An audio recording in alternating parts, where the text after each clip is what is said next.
Welcome back to my YouTube channel maths by Akash sir. आज हम लोग पढ़ने वाले क्लास 10th में इंपॉर्टेंट क्वेश्चंस बच्चों। तो क्लास 10th के यूपी बोर्ड की जो पेपर स्टार्ट होने वाले हैं वो 18 फरवरी से स्टार्ट होने वाले हैं और मैथ्स का पेपर है 27 फरवरी को बच्चों। तो उसी को देखते हुए बच्चों हम लोग स्टार्ट कर रहे हैं एक क्वेश्चंस की सीरीज बच्चों। यहाँ पर हम लोग चलेंगे 6 मार्क्स से लेकर और फिर 4 मार्क्स, फिर 2 मार्क्स और फिर 1 मार्क्स। आज हम लोग 6 मार्क्स के क्वेश्चन, कुछ इंपॉर्टेंट क्वेश्चन है वो आज हम लोग देखने वाले हैं। तो चलिए स्टार्ट करते हैं, देखते हैं पहला क्वेश्चन आज का क्या है। देखिए जो क्वेश्चन लिखा है काफी इंपॉर्टेंट क्वेश्चन है। 6 मार्क्स में ये क्वेश्चन आने के चांस काफी ज्यादा है बच्चों। तो काफी ज्यादा मोस्ट इंपॉर्टेंट क्वेश्चन है क्लास 10th के लिए फॉर 2026 के लिए। ठीक है, तो प्लीज इस क्वेश्चन को ध्यान से देखिए। चाल वाला क्वेश्चन, उम्मीद है एक क्वेश्चन यहाँ पर आ सकता है आपके बोर्ड में। तो क्वेश्चन क्या लिखा पहले मैं पढ़ता हूँ क्वेश्चन को। आप लोग क्वेश्चन को बहुत ध्यान से यहाँ पढ़िएगा बच्चों। एक रेलगाड़ी एक समान चाल से 360 किलोमीटर की दूरी तय करती है। एक रेलगाड़ी है एक समान चाल मतलब इसमें चाल बदल नहीं रही है, तो कहीं ना कहीं चाल बराबर दूरी बटे समय फॉर्मूला यूज होगा। तय करती है यदि ये चाल 5 किलोमीटर प्रति घंटे अधिक होती, ये चाल जो होती 5 किलोमीटर प्रति घंटे अधिक होती तो वह उसी यात्रा में 1 घंटा कम समय लेती। उसी यात्रा को तय करने में 1 घंटा कम समय लेती है। तो रेलगाड़ी की चाल याद कीजिए। ठीक है, रेलगाड़ी की चाल याद कीजिए। तो पहले इसको समझिए बेसिक कॉन्सेप्ट क्या है बच्चों। जब भी आप लोग को इस प्रकार के वर्ड्स प्रॉब्लम हो जाएंगे आएंगे बच्चों, तो आप लोग को पहले तो मानना है, सभी लोग को पता है कि इसको मान के ही करना पड़ता है। तो आप लोग गौर करिएगा, जहां तक इस क्वेश्चन में जो चीज पूछी जाती है वही यहाँ पर क्या हुआ माना जाता है बच्चों। जैसे यहाँ पर रेलगाड़ी की चाल पूछी गई है तो हम लोग रेलगाड़ी की चाल को ही यहाँ पर मान लेंगे। तो रेलगाड़ी की चाल को हम लोग क्या मानेंगे, x किलोमीटर प्रति घंटे। अब गौर करिए बच्चों, यहाँ शुरुआत से एक समान चाल से 360 किलोमीटर की दूरी। तो मतलब ये आपको क्या दिया गया, इसको देखिए आप लोग, कैच करिए बच्चों, पकड़िए इसको। 360 किलोमीटर की दूरी, तो ये 360 जो है ये दूरी को दिखाता है। ठीक है, तो आपने चाल को तो मान लिया है और दूरी उन्होंने दे दी है, 360 किलोमीटर की दूरी दी गई है। तो दो चीज हमने हो गए, हमारे पास हो गए। एक तो हो गया हम लोग के पास चाल जो कि मैंने माना है x के रूप में, और दूरी जो कि दे रखी है नंबर्स के रूप में।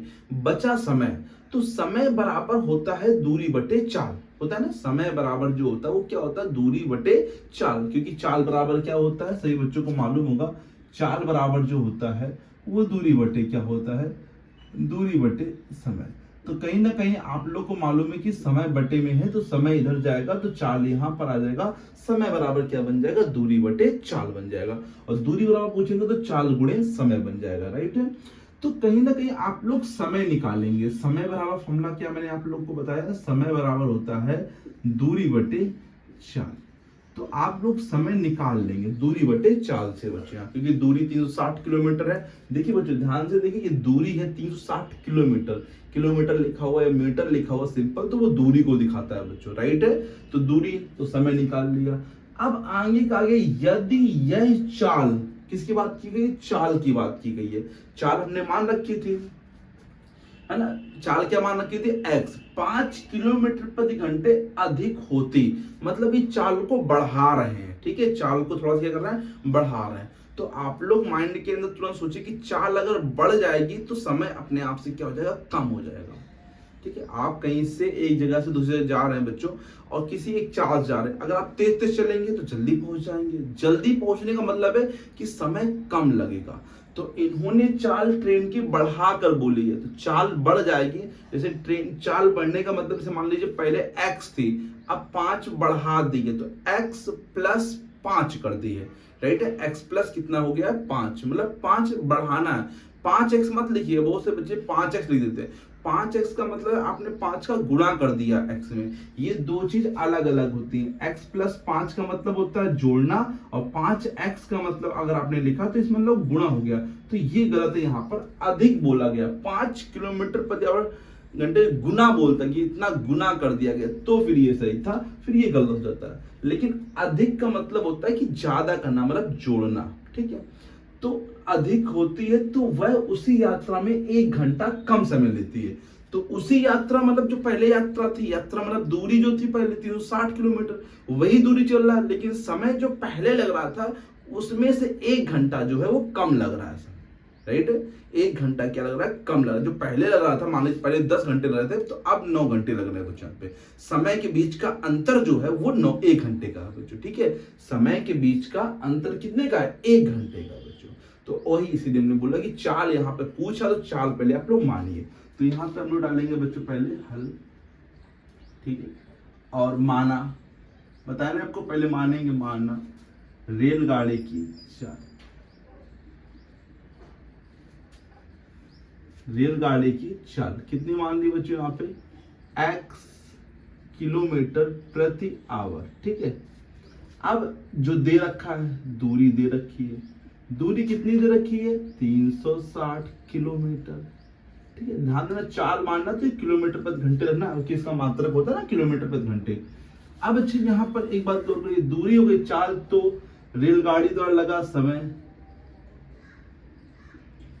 रेलगाड़ी द्वारा लगा समय, लगा समय, ठीक है। तो समय यहाँ कितना लगेगा बच्चों, यहाँ पर देखिए समय जो लगेगा वो लगेगा दूरी, दूरी मतलब 360/4 मतलब x आवर घंटे, राइट है बच्चों, 360/x, राइट, दूरी बटे 4, ठीक है। अब क्या बोला है, ये पहला हो गया समय, ठीक है। यदि यह चाल 5 किलोमीटर प्रति घंटे अधिक होती है, तो अब लिखेंगे, अब रेलगाड़ी की चाल, अब रेलगाड़ी की चाल, चाल पर गौर करिए बच्चों, चाल पहले x थी, अब बढ़ के कितनी हो जाएगी, x + 5 किलोमीटर प्रति आवर, ठीक है बच्चों। इतना हो जाएगा चाल इसका बढ़ के बच्चों। अच्छा, दूरी वही है, तो अब रेलगाड़ी द्वारा लगा समय, अब रेलगाड़ी द्वारा लगा समय, समय अब कितना लगेगा बच्चों, तो दूरी तो वही है, दूरी वही है, वही उसी यात्रा में, तो 360/x + 5, sorry x + 5 our, right है बच्चों। समय पहले ये लग रहा था, अब समय ये लग रहा है।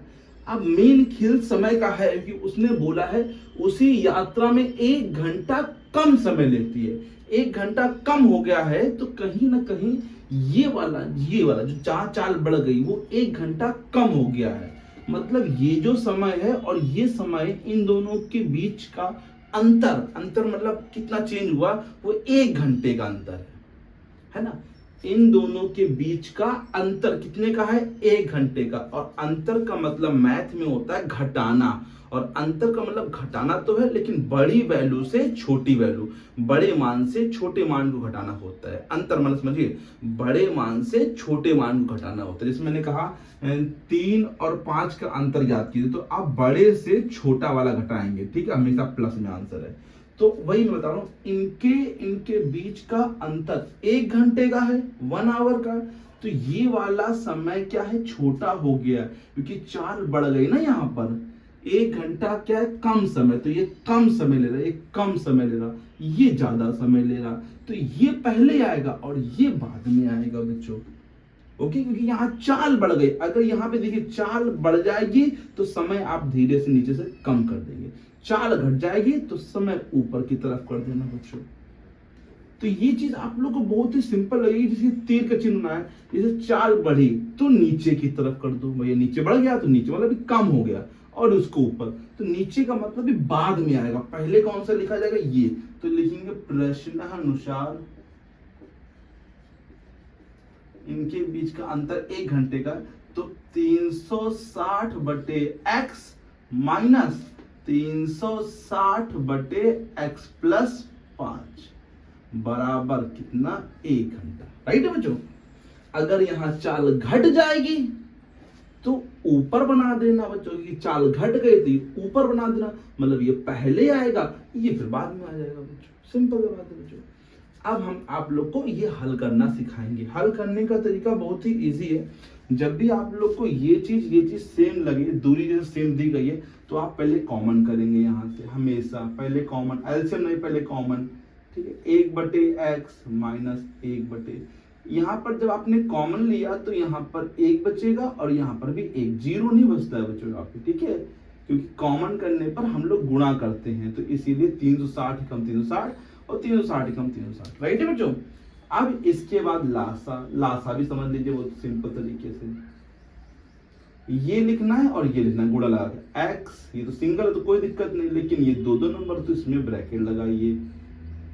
अब जब ये ले लिए लासा तो ये तो इसके पास है, जो नहीं है वो यहाँ लिखिए, जैसे x यहाँ मैच कर रहा है तो ये वाली चीज यहाँ पर जाएगी, तो क्या हो जाएगा x प्लस 5 माइनस, ये वाली चीज यहाँ पर है तो ये x यहाँ जाएगा तो यहाँ पर x, राइट है। कुछ नहीं, सिंपल सा करना, ये यहाँ पे ये यहाँ पर, अगर यहाँ पे दो टर्म्स होते तो हम लोग ब्रैकेट लगा देते, क्योंकि माइनस का साइन का अंदर गुणा होता है।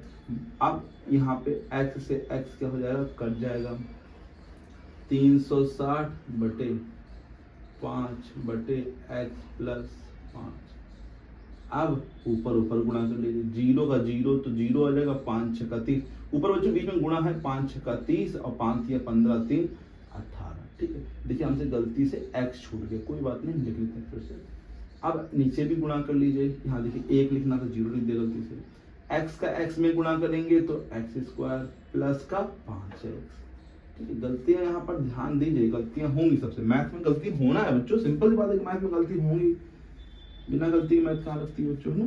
लेकिन उसमें सुधार करने की जरूरत है आप लोग को।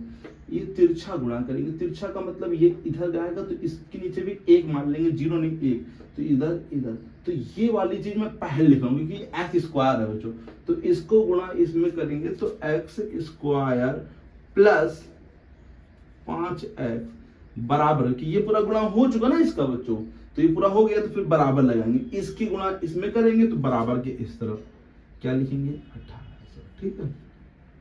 बट 1800 इधर ले आओ बच्चों, है ना, 1800 माइनस का हो जाएगा। अब यहाँ पे थोड़ा सा बड़ा गुणनखंड आ गया, भाई 6 मार्क्स का क्वेश्चन भी तो है। अब आप लोग को यहाँ पर तो कोई संख्या लिखी नहीं है, तो 1800 के गुणनखंड करना है, माइनस करने पे कितना आ जाए 5 आ जाए, तो 1800 के गुणनखंड कैसे करेंगे, इस प्रकार से गुणनखंड करेंगे, दोनों यहाँ 18 0 0, दो चौको 8 तो पंचे 10, दो दूनी 4 दो दूनी 4 दो पंचे 10, 3 से कटे ना, दो दूनी 2 4 5 2 2 4 5 9 है ना, 3 से कट जाएगा, 3 7 21 3 5 15, 3 दूनी 6 3 5 15, 5 25 5 5, ठीक है।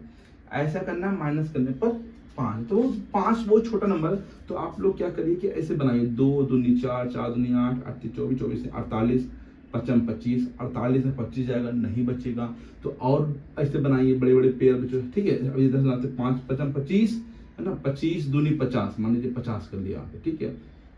अब 2 दूनी 4 4 3 12 12 3 36, तो 36 में भी नहीं घट रहा बच्चों, यहाँ पे 14 बचेगा, तो और ले लीजिए बच्चों यहाँ पे, जैसे अब मान लीजिए 5 ये लेते 5 3 15 15 3 45, ठीक है। ऐसे पेयर बनाना चेक करिए, ठीक है। बाकी चेक करिए, 2 दूनी 4 4 दूनी 8 8 5 40, ये देखिए तुरंत आ गया, 45 में 40 गया बच्चों 5, तो 3 मिनट लगेगा, ये आराम से हो जाएगा। अगर आपको तब भी नहीं आया तो आप श्रीधराचार्य फॉर्मूले से भी कर सकते हैं, वहां पे आप लोग को स्क्वायर वगैरह करने पड़ेंगे, ठीक है। तो 45 माइनस 40, ठीक है, तो यहाँ पर एक्स स्क्वायर 45 माइनस 40 लिखा 5 को, और x को बाहर लिखा, माइनस का 1800 इज इक्वल टू में 0, एक्स स्क्वायर प्लस का 45x माइनस का 40x माइनस का 1800 बराबर में 0, x देखिए दो दो के पेयर है ना, इसमें कॉमन क्या मिलेगा x, तो यहाँ बचेगा x प्लस 45, यहाँ पे कॉमन क्या मिलेगा माइनस का 40, माइनस लगा था ना 40, तो वही बचेगा जो यहाँ बचा वही यहाँ बचेगा x प्लस 40, ठीक है। दोनों में कॉमन ले लीजिए x प्लस 45, और फिर क्या बचेगा x माइनस का 40 बराबर 0, x प्लस 45 बराबर क्या हो जाएगा बच्चों बताइए 0, तो x बराबर क्या हो जाएगा माइनस का 45, जो कि अमान्य आंसर है, क्योंकि चाल कभी ऋणात्मक नहीं होती है, तो ये अमान लीजिए, क्योंकि चाल कभी ऋणात्मक नहीं होती, चाल कभी माइनस में नहीं होती है ना, इसीलिए माइनस वाला छोड़ देंगे।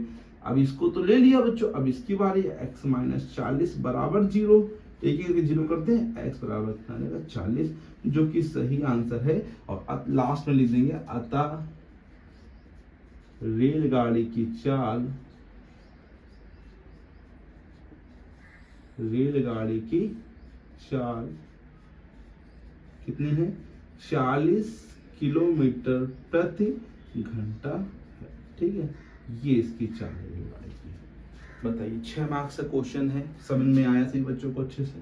कोई दिक्कत समस्या है तो प्लीज आप लोग कमेंट बॉक्स में लिखकर बताइए जरूर बच्चों यहाँ पे। ठीक है, वैसे उम्मीद है जहां तक आ गया होगा बच्चों, मैंने सिंपली तौर पे आप लोग को पहले ओरली समझाने का प्रयास किया है और फिर मैंने यहाँ पर करने का प्रयास किया है। ठीक है, आप लोग भी एक बार 2 बार क्वेश्चन लगाइए इस टाइप में, और भी अलग तरीके से लगाइए, कोई दिक्कत नहीं है। कोई भी समस्या आ रही तो बताइए जरूर बच्चों। ठीक है, अच्छा आप देखते हैं एक और क्वेश्चन बच्चों, ऊंचाई और दूरी का बच्चों। ठीक है, वो भी एक क्वेश्चन 6 मार्क्स में पक्का है। राइट है, इसको भी आप लोग फिलहाल नोट कर लीजिए।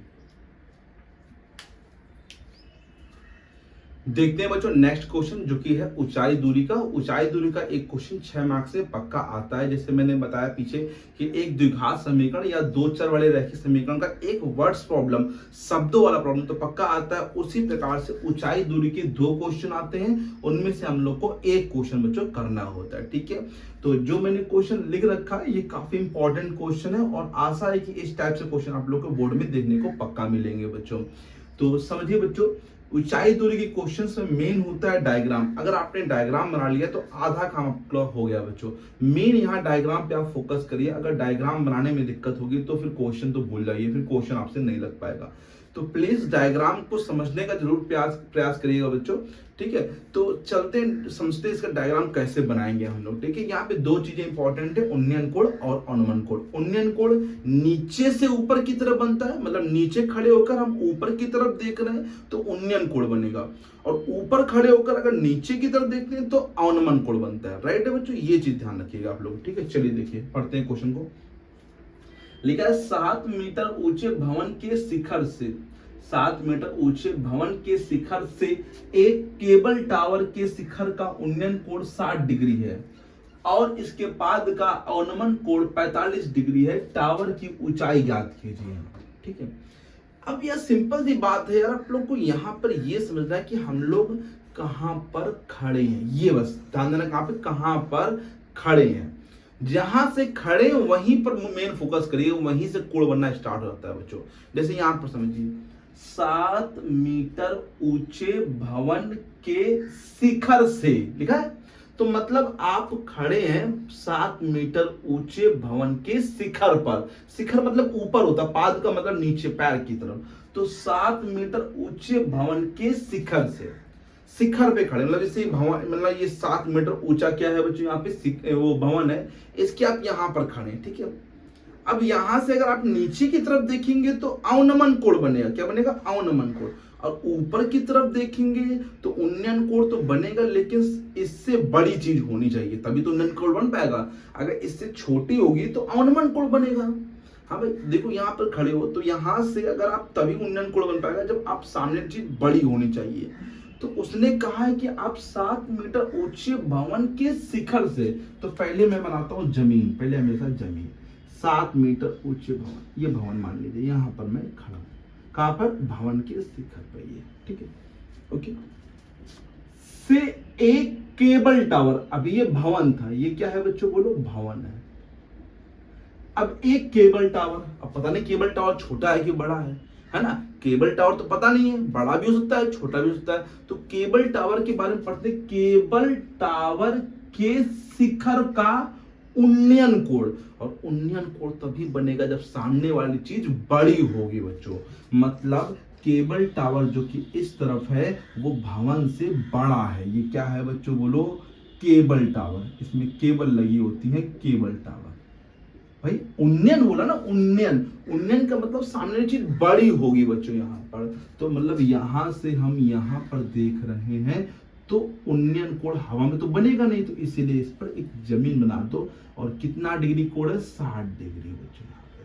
ठीक है, ये बनाना पड़ेगा। जैसे ये नीचे बना है उसी की तरह यहाँ पर, क्योंकि हवा में तो कोण बनेगा नहीं, तो इसे लाइन खींची बिल्कुल, जैसे ये है वैसे ये भी है बच्चों, दोनों बराबर ही होती है। ठीक है, 60 डिग्री। यहाँ पर देखिए, यहाँ पे खड़े थे तो 60 डिग्री। ठीक है, अभी खड़े यहीं पे हैं, सेंटेंस खत्म नहीं हुआ, सेंटेंस यहाँ खत्म नहीं हुआ है।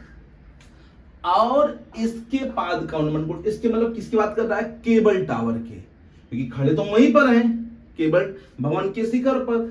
इसके पाद का अवनमन कोण, मतलब यहीं से हम लोग क्या देख रहे हैं, पाद मतलब केबल टावर का नीचे का हिस्सा ये देख रहे हैं। तो पाद का अवनमन कोण कितना, अवनमन कोण यहां बनता है बाहर की तरफ, कितना है बच्चों 45 डिग्री। और अवनमन कोण उन्नयन कोण क्या होता है बच्चों, बराबर होता है। बराबर होना मतलब ये नहीं कि दोनों जगह सेम ही बना दो, नहीं नहीं। अवनमन उन्नयन हमको ये सिखा के जाते हैं कि उन्नयन का मतलब हमारे सामने वाली चीज हमसे बड़ी है, अवनमन का मतलब हमारे सामने चीज छोटी है। जैसे अवनमन कोण बना तो नीचे की तरफ देख रहा है, पाद की तरफ, पाद इससे नीचे ही आएगा बच्चों यहाँ पे, ठीक है। तो कितना कोण बन रहा है बच्चों 45 डिग्री का, ठीक है। और ये 45 है तो ये भी क्या हो जाएगा 45 हो जाएगा। अंतः एकांतर कोण, देखिए जड़ नाम बन रहा है बच्चों, जड़, तो ये अंतः एकांतर नियम से हो जाता है। कह रहा है कि टावर की ऊंचाई ज्ञात कीजिए, ठीक है। इस टावर की ऊंचाई हमें ज्ञात करना है, तो वही मानेंगे टावर की ऊंचाई, ठीक है। तो टावर की ऊंचाई हमने मान ली यहां पर h, ठीक है। टावर से भवन की दूरी मान ली मैंने x, अगर ये दूरी x है तो ये भी कितनी लगेगी x, सिंपल बात है। ओके बच्चों, अच्छा ये अगर 7 है तो इतनी चीज जो हो जाएगी वो कितनी हो जाएगी 7, ठीक है। तो यार ये बताओ ये चीज कितनी बचेगी कि हम लोग यही त्रिभुज लेंगे छोटा वाला इधर, तो इतनी ऊंचाई चाहिए बच्चों। तो ये टोटल कितना है h, ये कितना है 7, तो h में से 7 को हटाना पड़ेगा कि 7 में से h को हटाना पड़ेगा। बड़ी वैल्यू कौन सी यहाँ पे, बड़ी वैल्यू h है कि 7 है, देखो बच्चों भैया h बड़ी है कि 7, तो उसके अंदर आ रहा है। तो ये वाली वैल्यू निकालने के लिए आपको बड़े वाले से छोटा वाला घटाना पड़ेगा, h माइनस 7, राइट है बच्चों, h माइनस 7, ठीक है। इतना है, इतना पहले लिखिए बच्चों, और नेमिंग भी कर लेते हैं। चलिए यहाँ पे ए बी जो कोने वो नेमिंग कर लीजिए, सी डी, ठीक है।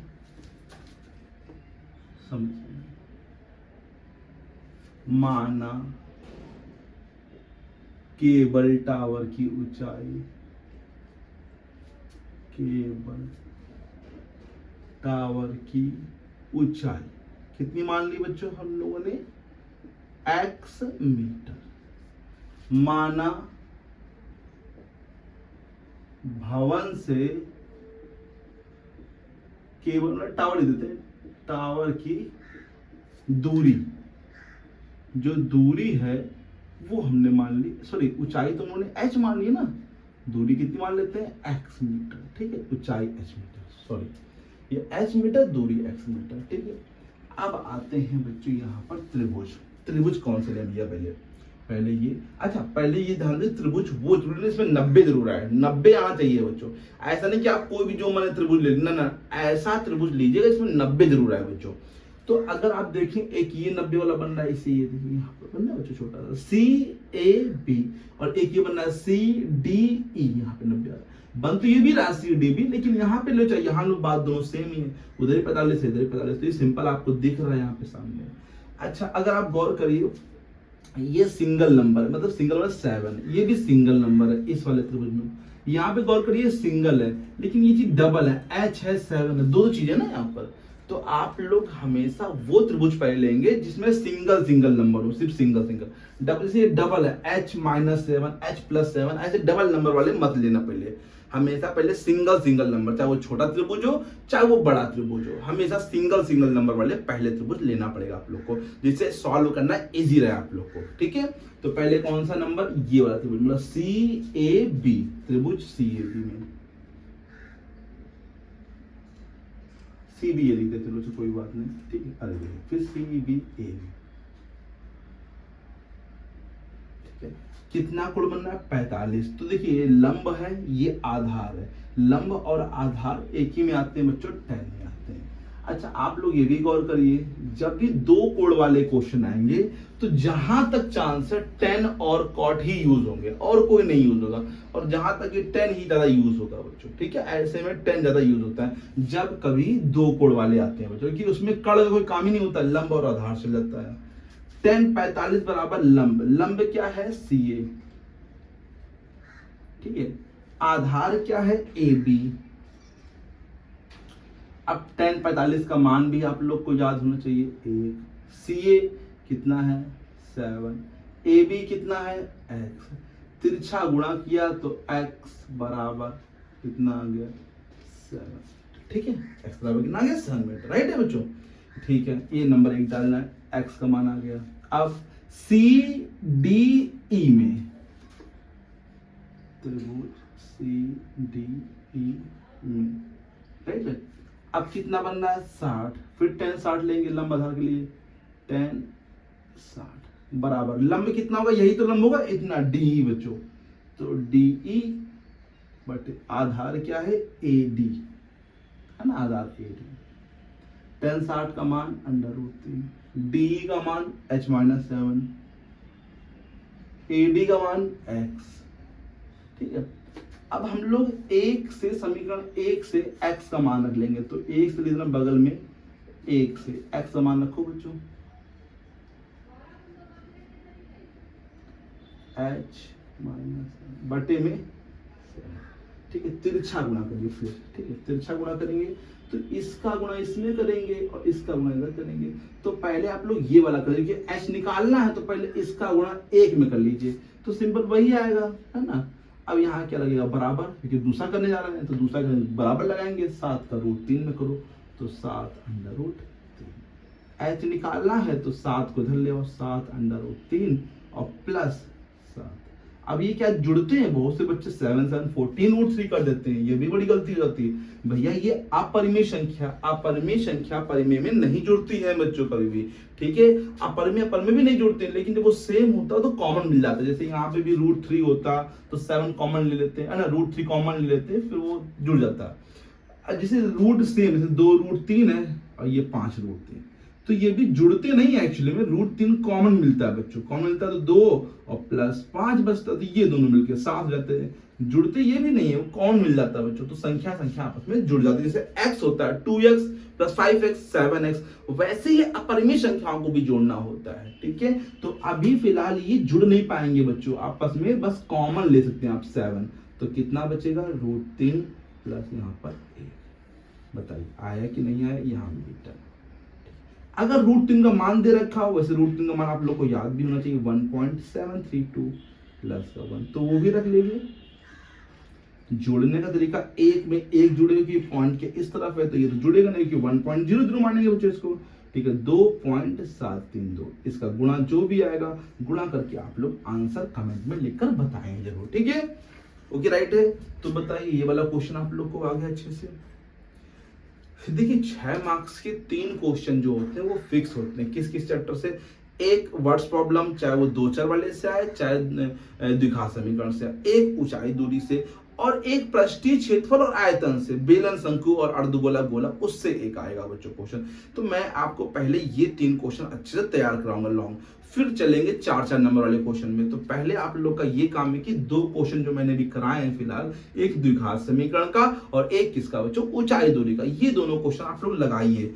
अगर आपके पास भी कोई ऐसा क्वेश्चन है जो आप लोग को नहीं आ रहा, तो प्लीज कमेंट बॉक्स में लिखकर बताइए जरूर बच्चों कि एनसीईआरटी में कौन सा क्वेश्चन नहीं आ रहा है या कौन सा एग्जांपल है जो नहीं आ रहा। और आप लोग मेन एनसीईआरटी में फोकस कीजिए, पूरे क्वेश्चंस आप लोग एनसीईआरटी के लगा लीजिए, आप लोग की पक्का है कि 100 मार्क्स आने के पूरे चांस बन जाएंगे बच्चों, ठीक है। हाँ, बहुविकल्पी जो एमसीक्यू होते हैं उसमें 1-2 नंबर कभी कभार कट जाते हैं कि आप लोग को थोड़ा बहुत डाउट वगैरह हो जाता है, लेकिन ये मैं बात कर रहा हूँ लिखने वाले क्वेश्चंस में, इसमें आप लोग को एक भी मार्क्स कट नहीं होना चाहिए बच्चों, ठीक है। तो हम जब एमसीक्यू कराएंगे लास्ट में बहुविकल्पी कराएंगे, तो उसमें भी कुछ आपको देंगे बच्चों की इसने इतनी चीजें देखिए बच्चों ध्यान से, जो कि काफी बार बच्चे फंस जाते हैं, फॉर्मूले वगैरह ऐसे आ जाते हैं जो कि समझ नहीं आता है, तो भी मैं आपको बताऊंगा बाद में लास्ट में, ठीक है। फिलहाल मैंने स्टार्ट किया 6 मार्क्स वाले क्वेश्चन से, उनको आप लोग तैयार कर लिए। कोई क्वेश्चन नहीं आ रहा वो पूछिए, ठीक है। कल हम पढ़ाएंगे पृष्ठीय क्षेत्रफल और आयतन के इंपॉर्टेंट क्वेश्चन बताएंगे, फिर उसके बाद 4 मार्क्स के, फिर उसके बाद 2 मार्क्स के, उसके बाद बहुविकल्पी क्वेश्चन, ठीक है बच्चों, जो कि 20 आते हैं बहुविकल्पी क्वेश्चन, वो इंपॉर्टेंट होते हैं। तो यहाँ तक उम्मीद है आप लोग को, सब लोग को आ गया सुनने, कोई दिक्कत प्रॉब्लम नहीं होगी आप लोग को। तो यहीं तक मिलते हैं, यहीं रखते हैं बच्चों, इसके आगे मिलते हैं बच्चों नेक्स्ट क्लास में। तब तक के लिए thank you so much, keep learning and keep practising.